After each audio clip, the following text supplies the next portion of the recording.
Test yourselves to make sure you are solid in the faith. This is the challenge that was presented by the Apostle Paul in 2 Corinthians chapter 13.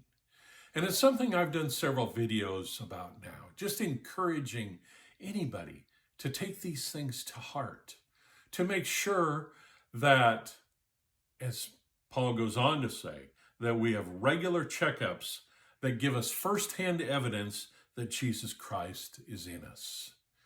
And I've noted that this involves knowing about the true Jesus and making him Lord, and having evidence in our lives that we're no longer living for ourselves, but we're living for Christ. And I want to offer this insight that's just kind of amazing to me as I've realized this of God. I believe God just showed me. And it involves the Apostle John. Now, John was one of the closest, if not the closest disciple to Jesus while Jesus was doing his ministry on earth. He wrote a gospel, he wrote the book of Revelation and several letters. But in John chapter 13, we see Jesus is preparing to meet with the disciples for what would become known as the Last Supper. And he makes this statement in verse 21. He says that, "I tell you the truth, one of you will betray me."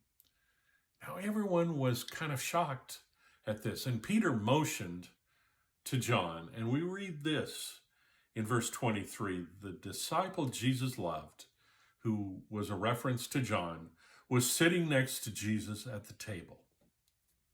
Now, this literally says in Greek, he was reclining on Jesus' bosom.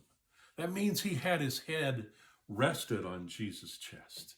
He felt so close and intimate with Jesus to do that. But then look at what happens in Revelation chapter 1. John says, "It was the Lord's day and I was worshiping in the Spirit. Suddenly I heard behind me a loud voice like a trumpet blast." He turned around to see what was going on, and he was so amazed because he was seeing the glorified Jesus in heaven. And his response to it in verse 17, "When I saw him, I fell at his feet as if I were dead." This should be our reaction. Someone we are so close to, but we are so in awe of, we're going to fall at his feet.